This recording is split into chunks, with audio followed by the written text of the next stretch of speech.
यहाँ पे टूरिस्ट का रश आप लोग देख सकते हैं। मुख्तलिफ नेशनलिटीज़ के टूर आए हुए हैं यहाँ पे। और जो कौम समूद थी वो 7000 ईयर पहले थी आज से। तो इट मीन जो नेबाटियंस और कौम समूद के दरमियान जो डिफरेंस था वो 5000 ईयर्स का था। तो गाइस ये देखें, ये इलाका कितना खौफनाक है। यहाँ पे अल्लाह ताला का अजाब आया था। सामने नेबातियंस खड़े हैं। आज से 2000 साल पहले जो लोग थे वो इस तरह के होते थे जो यहाँ पे रहते थे। ये पूरी किंगडम जो थी इसको नेबातियन किंगडम। ये वाला जो सारा एरिया है इसको ये लोग हिग्रा कहते हैं। तो इसके अंदर ये जो इस तरह के टूम्ब है इनकी तादाद 100 है।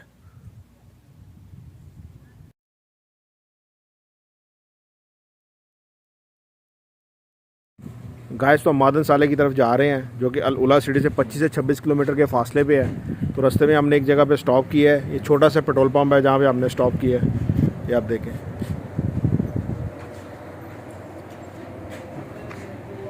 मादन साले किस तरफ है? इस तरफ सामने वाली साइड पे। हाँ, तो इस तरफ हम अपना सफ़र कंटिन्यू रखेंगे।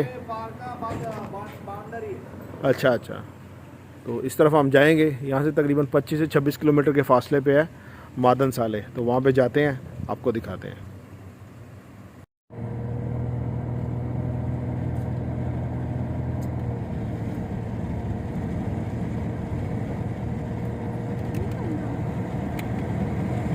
ये इंटरेस्टिंग सा बोर्ड है, ये आपको दिखाते हैं। हिग्रा मादन साले अल-उतैब सेंटर।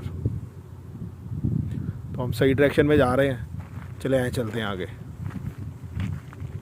ये देखें जनाब, ये बोर्ड लगा हुआ है वेलकम टू हिग्रा। तो हम हिग्रा पहुंच गए हैं जिसको। तो गाइस ये देखें, ये इलाका कितना खौफनाक है। यहाँ पे अल्लाह ताला का अजाब आया था। हज़रत सालेह अलैहिस्सलाम की जो कौम थी कौम समूद, तो उसके ऊपर यहाँ पे अजाब आया था। तो इसलिए हम यहाँ पे ज़्यादा स्टे नहीं करेंगे, थोड़ी देर स्टे करके हम यहाँ से निकलेंगे। तो गाइस ये मादन साले की पार्किंग में हम पहुँच चुके हैं। इसको बेसिकली कहते हैं सिटी ऑफ कर्स। यहाँ पे क्योंकि अल्लाह ताला का अज़ाब आया था जैसे मैंने बताया, तो उस मुनासिबत से इसको सिटी ऑफ कर्स कहते हैं।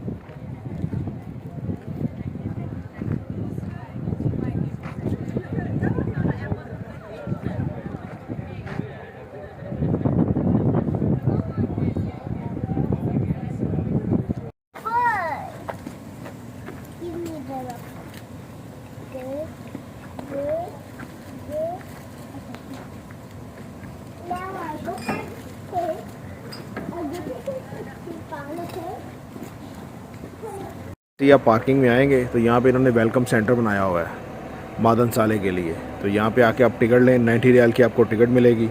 उसके बाद ये वेटिंग एरिया है, आपने यहाँ पे बैठ जाना है। तो आपकी बस आएगी सामने, जैसे ये आई है तो ये बस आपको अंदर लेके जाएगी। यहाँ पे टूरिस्ट का रश आप लोग देख सकते हैं। मुख्तलिफ नेशनलिटीज़ के टूर आए हुए हैं यहाँ पे।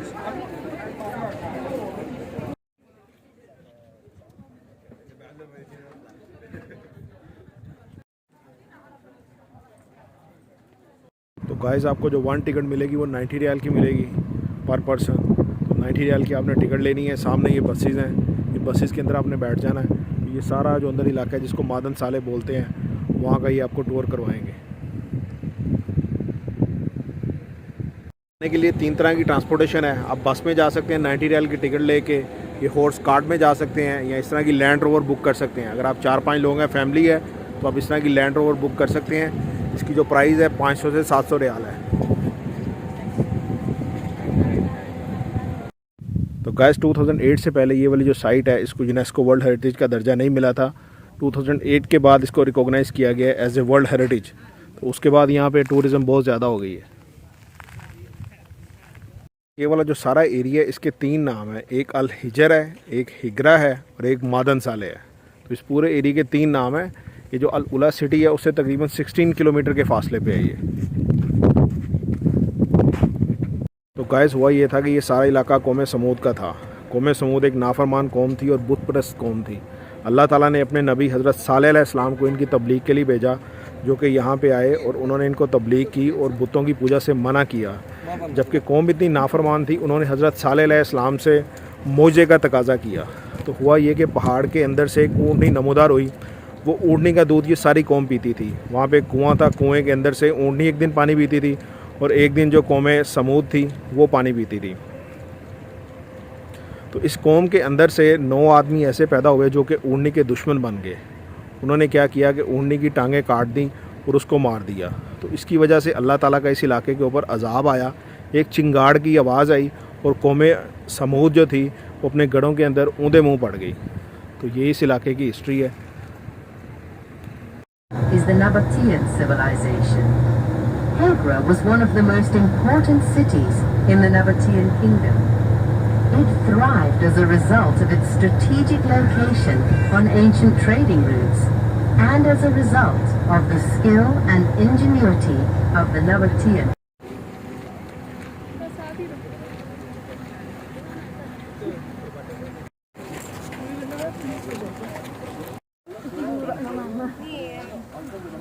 Ini yang paling explanation. Guys mostly जो चीज़ें मैं गाइड पे छोड़ता हूँ, आइए हम गाइड को फॉलो करते हैं, देखते हैं गाइड क्या क्या बताता है। आइए उसको फॉलो करते हैं।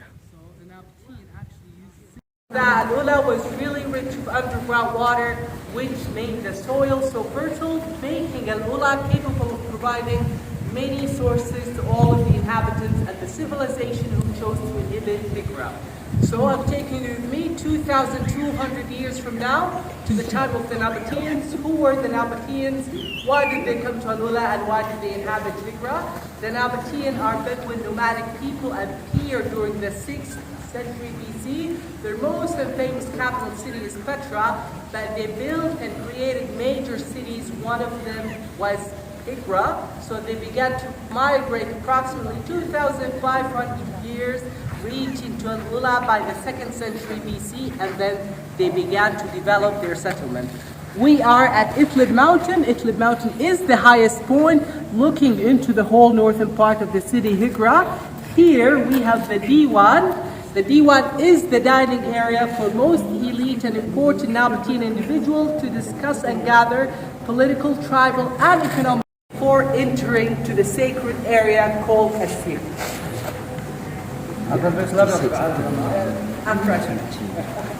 So there are 2 scenes. The one in Petra would stop by here. He would put his god inside these niches and began to worship them. So the Nabatean worshipped many gods and goddesses headed by Du Ashara.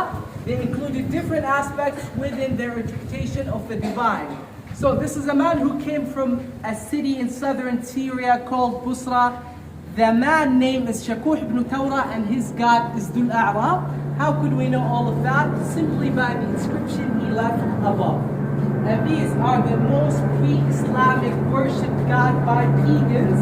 The pagans believe these are daughters of God, Manat, Walat, Wal-Uzza, mentioned also in our holy book.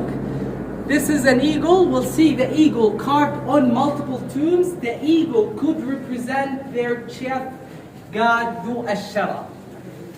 So within Itlid Mountain are over 100 inscriptions from different time periods as well as from different languages.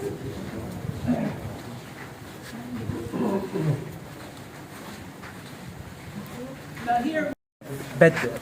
Well, I know they were north, but I mean, like they started in Petra. In Petra, they went further south to Saudi, right? Yeah, so they went south from Petra down to Al-Ula. Haqla, Al-Ula. Yes. Did they go further south, or this is where it stopped? No, this is the second major city. They had also a city in Tabuk, which is called Al-Badr. Right. And can you go to that Tabuk? Yes, yes. It's called Magha al-Shu'aib. Yes. And is it also enclosed like this, or is it just free to go? Oh no, it's free to go.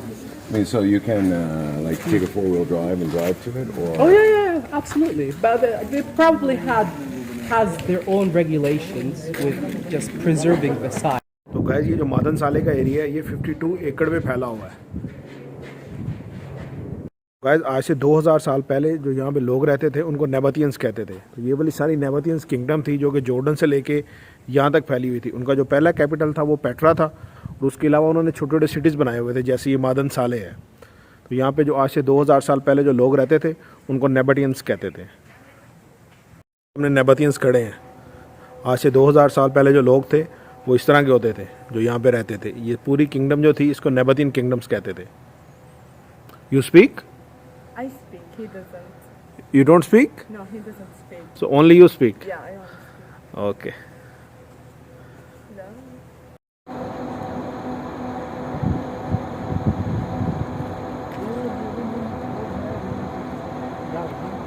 اعتقدهم في الحياة ما بعد الموت. كان الأنباط يؤمنوا أنه بعد دخول المقبرة الروح سوف تصعد هذه الدرجات وصولا إلى الجنة.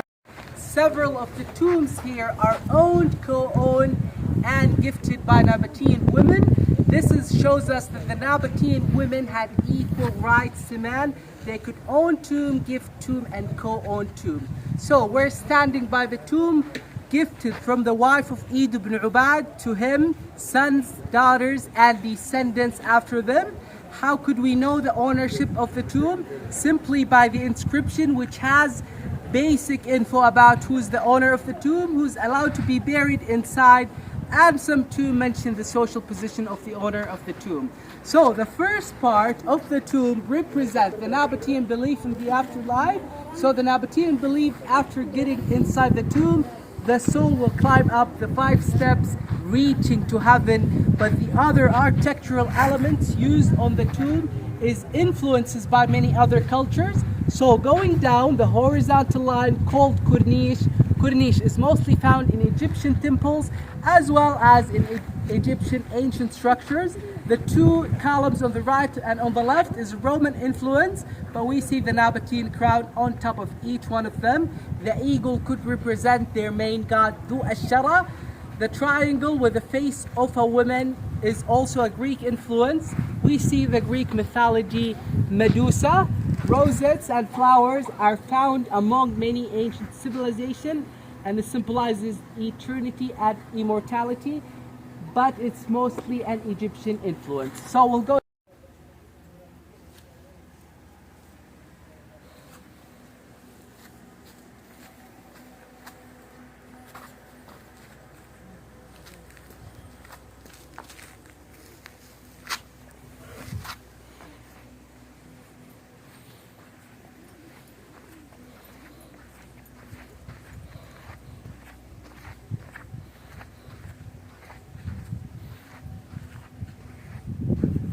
Guys ये वाला जो सारा area है इसको ये लोग हिग्रा कहते हैं। तो इसके अंदर ये जो इस तरह के टूम्ब है इनकी तादाद 100 है।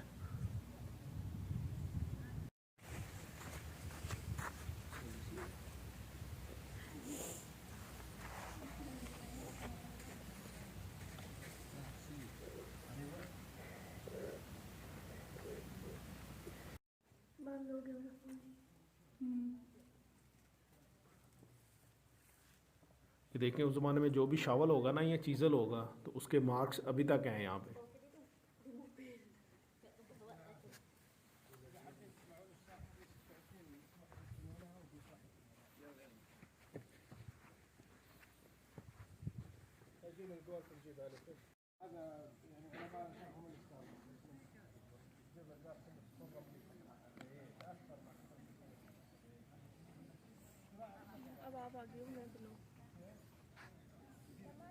All of the family members are buried inside. Again? Okay. All right. So this is the tomb from the inside. The Nabatean had 3 burial methods. The grave pit, which is for several individuals. The grave niche, the grave seals, which is based on the body of the individual. We have the evidence here, which is the tomb child, and the grave niches, which I will show you in the tomb next to this. So the Nabatean did not mummify their bodies like the ancient Egyptian, but one of their funeral practices was wrapping the body with 3 layers. The layer that is close to the body is with wool, the second layer is with rough linen, and the last layer is with leather. And they had 2 methods of sealing the tombs, either by using a wooden door we have holes here showing us hinges used to seal the tomb with a wooden door, or by putting multiple stones to seal it fully.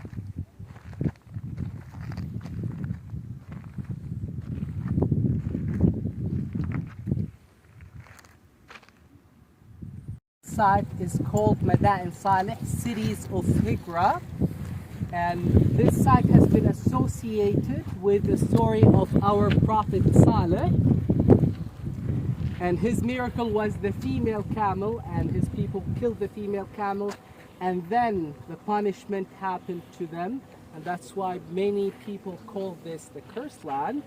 But based off all of the inscriptions that have been studied here, nothing proves to us that this was constructed by the Thamudic people who lived here 7,000 years from now. And also, the name of the site in Quran as well is called Al-Hijr na cities of Salih, or the city of Salih. Bronze Age, Iron Age, so the Nabatean lived in the Iron Age. And then the Roman occupation in 106, the Islamic era, Qur, the Old Town, the Ottoman Empire, and then Saudi Arabia. So here, if the Nabatean lived 2,200 years and the Thamudic people lived 7,000, the gap between them is 5,000 years. And none of the monuments here indicates to us that the Thamudic people who lived around these two eras are the ones who built those, and there are lack of evidence to indicate to us that this is the cursed land. So you say they were Iron Age. So they used iron tools. The iron tools, yes.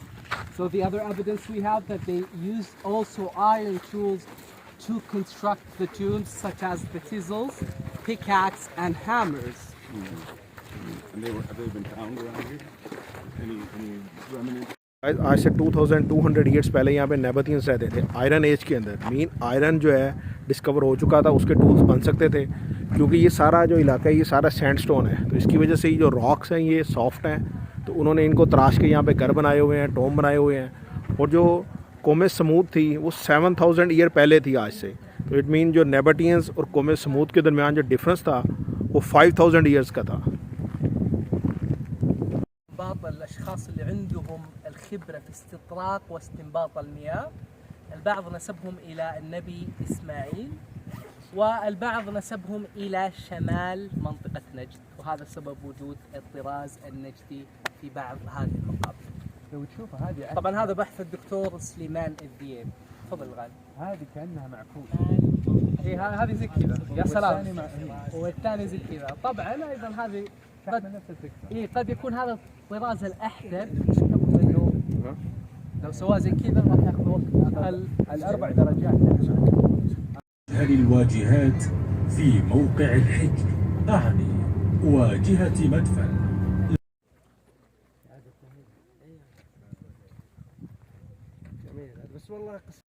So, if we look at the first and the second part, we can see that the surface is smooth compared to the lower third part and the last part by the entrance. So, the Nabatean carved their tomb in the equipments of chisels, pickaxe, and hammers. But the sad story of this tomb, despite its beautiful looking, this tomb was never finished. The owner of this tomb was never buried inside.